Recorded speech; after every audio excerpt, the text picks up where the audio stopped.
In this episode, in honor of the third season of the Chucky TV show, I'm going to review Child's Play 3. So, the question remains, is the third time the charm? I'm new and improved. Thank you for clicking on my video. You didn't have to do that, but I appreciate that you did.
Hello world, I'm Presto, aka Mr. FLIXTER, and I'm here to talk motion pictures. Mr. Last year, I reviewed the first two Child's Play films, so I'll leave links down below for that. This year, I'm going to try and finish the rest of them, but not that awful remake. We don't talk about the remake on this channel. Right, Nala? Sweetin' wee daddy. Meow, meow, meow, meow, meow. But before we start this spoiler review, let's ask the little murder machine himself. What do you think, Chucky? Meow. Don't fuck with the Chuck. So, in case you didn't know, Child's Play is one of my all-time favorite horror franchises, mainly because of the continuity. Similar to why I like Scream and Saw so much. Other franchises tend to get a little out there and not so keen on keeping continuity. But Chucky does. Just like the good old days. As far as horror trilogies go, they have many perks and pratfalls. Oh no! Honestly, darling. Speaking of pratfalls, this one nearly killed the franchise. Arguably, new installments tend to decline in quality over time. Usually, studios tend to push out sequels just for the sake of making sequels.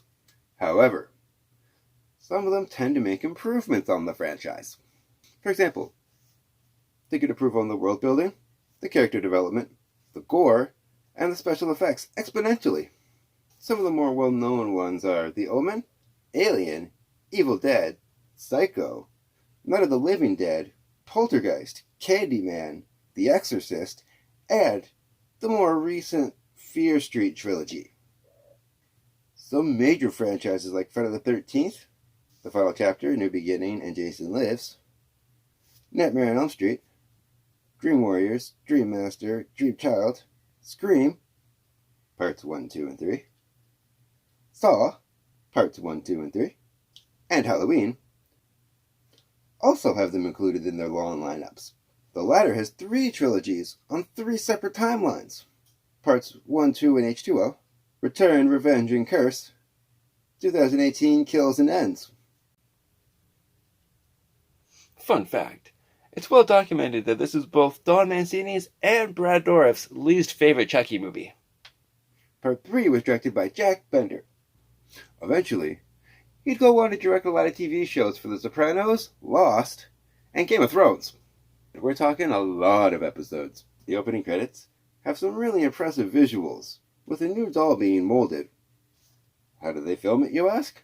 They melted a doll and played the footage in reverse. However, I never really understood Chucky's resurrection in this one. I mean, his blood goes into the vat of all the melted plastic. What does that have to do with his soul? Blood was never really a part of it before. I always wondered, wouldn't this inciting incident spawn multiple dolls? So I did some research and found out this was his intent all along. He just couldn't do it due to budget constraints. However, the concept was used 26 years later for Cult of Chucky and continued in the show. The whole military academy was never really interesting for me, but I do applaud experimentation with new ideas. Fun fact, the movie was actually filmed at Kemper Military School and Junior College in Boonville, Missouri. It's well documented that writer Don Mancini had already began the screenplay before Part 2 was even released, having immense pressure from Universal Studios to deliver the next installment on a very strict, tight schedule. Part 2 was released on November 9th, 1990. Part 3 was released less than a year later, on August 30th, 1991. I love how Don Mancini takes full responsibility of the script's shortcomings, instead of blaming the fans or the studio or the cast and the crew. I find that very admirable. That being said, this film does have some of Chucky's best kills and one-liners. Nothing like a strangulation to get the circulation going.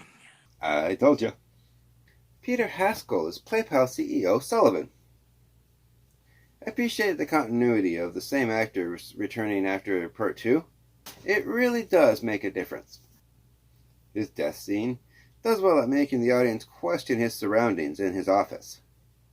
Chucky uses robots, remote-controlled toy cars, and other good guy dolls to discombobulate his first victim in Part 3. And I love the continuity of Chucky using toys as weapons. More specifically, he uses marbles, darts, and finally a yo-yo for the first kill of the film. Wake me up before you yo-yo. Sorry, I couldn't resist. This is the first example of how the puppetry and the animatronics have vastly improved. Chucky's eyes are more human-looking. His movements are more fluid. This is also the first film in the series to use computers to aid Chucky's puppetry. It was used to match up the mouth movements to the voice acting more precisely.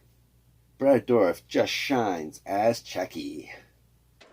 Charles Lee Ray, the notorious Lakeshore Strangler. These films really wouldn't be the same without them. It's definitely you. Even when he's being funny, he's still creepy. Ollie Ollie oxen free. Get out here, you little son of a bitch. Who could forget that iconic laugh?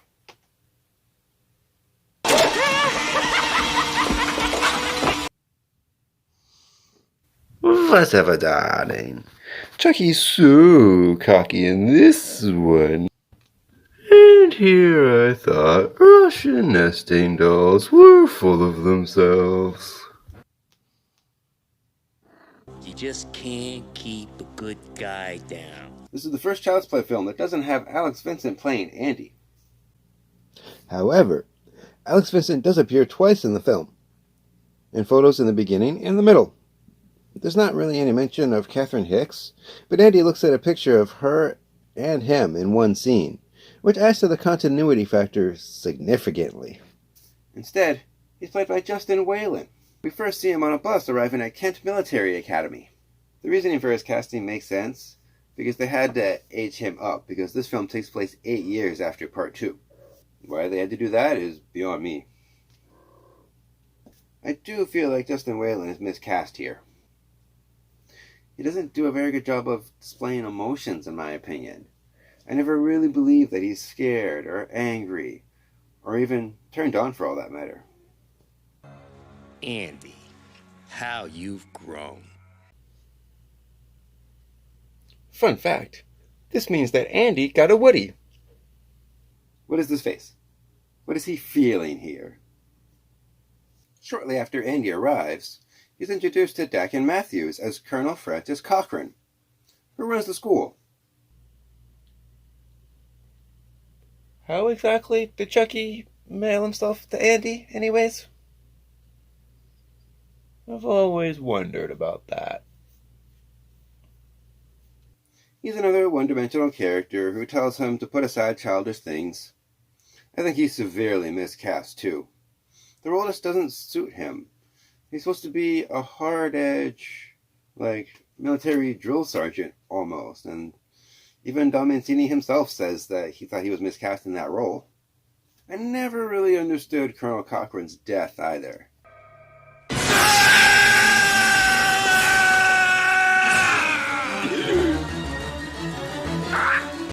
I suppose if someone had a weak heart, they could be scared that much that it could trigger a heart attack. It's one of the less creative kills, in my opinion. Aw, you gotta be fucking kidding me. I guess it was supposed to come off as comical, but I didn't ever really see it that way. It was more confusing than anything. For someone who put aside childish things, why is Cochran so afraid of him?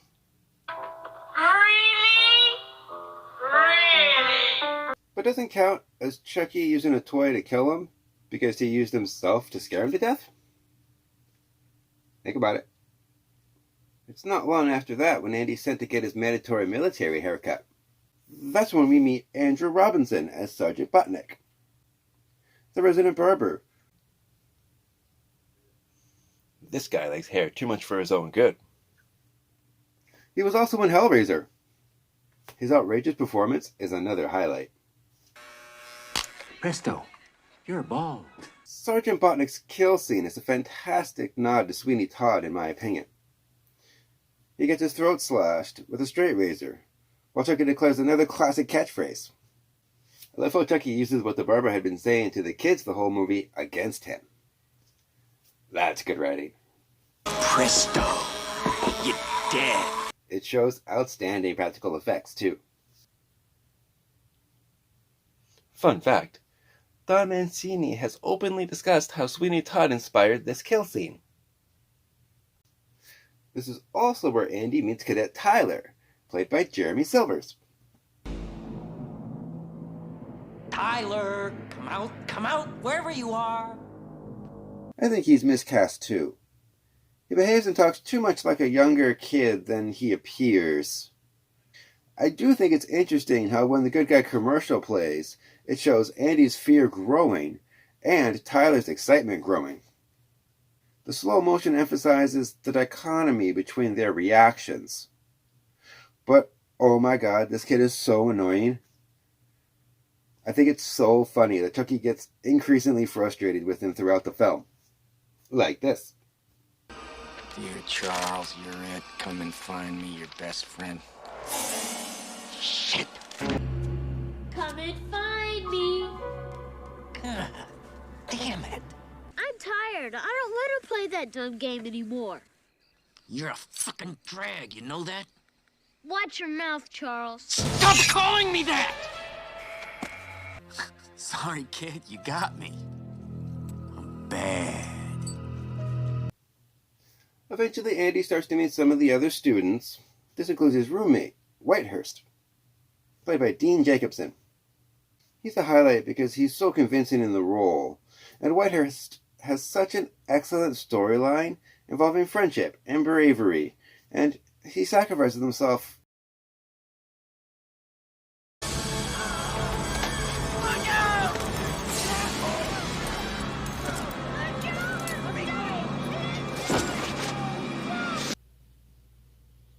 Wait a minute. What if the grenade went off when Captain America jumped on it? Travis Fine is Lieutenant Colonel Shelton, the school bully. He gives a good performance as he's a believable human antagonist, but his character is one-dimensional, unfortunately. I never understood the war games scene, but Lieutenant Colonel Shelton has one of the most memorable and tragic deaths when he's shot by his classmates by accident. Why didn't anybody notice the significant weight difference when Chucky swapped the paintballs with the real bullets? And how did Chucky know how to do that at all?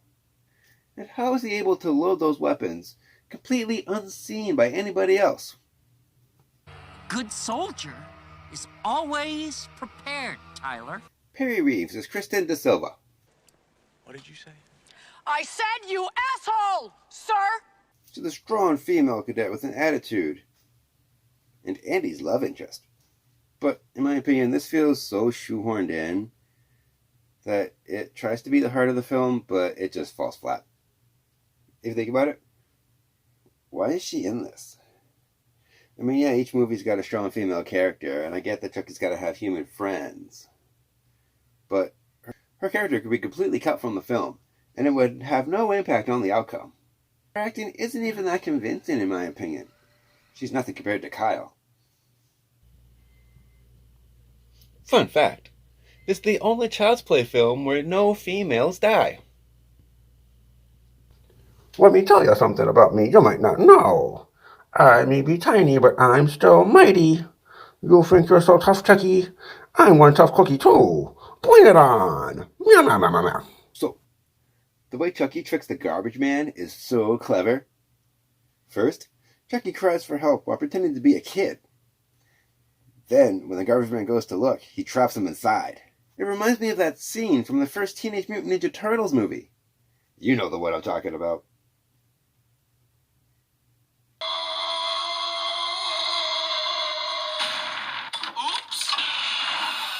Part 3 has the most epic conclusion so far, too. Chucky falls into a giant fan, getting sliced and diced into an explosion of carnage. So, I think having the grand finale at a carnival is a nice touch. It's a fun contrast to the regimented military academy setting. The Devil's Lair haunted house attraction is a remarkable set piece, and I can't help but wonder, how did a traveling carnival construct and dismantle this at each location? And if that scythe was that sharp, why are they even using that in the first place? I do like Chucky's look with half a face, though. That's so creepy.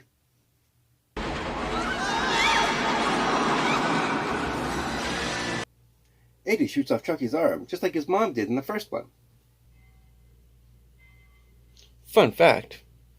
This is the third time Chucky loses an arm before he dies. Where did Tyler disappear to after all this happened anyways? So, Part 3 has 7 kills, not including Chucky. It doesn't top the last body count, but the kills in this are way more clever. Overall, I consider this one of the weaker installments in the franchise, but it's not the worst. We'll get to that one.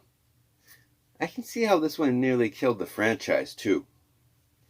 The initial premise is already uninspired. The inciting incident doesn't make any sense.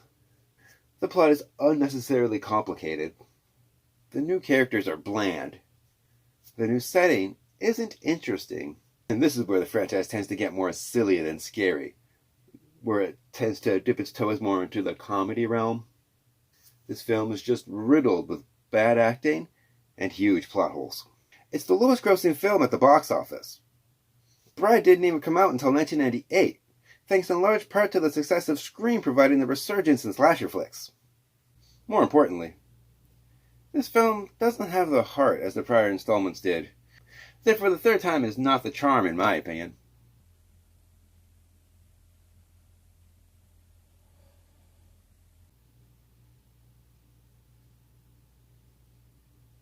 So, my official grade for Child's Play 3 is medium popcorn. And remember, Tampering with the mail is a federal offense. thank you very much for watching. Please like and subscribe. Until next time, I'm Noah, film critic extraordinaire. Yeah. Did you know that I'm a film critic for HorrorBuzz.com? You can read my reviews on their website, and I make frequent appearances on their YouTube channel, HorrorBuzz Live, so I'll leave links below for that too. You should check it out when you get a chance.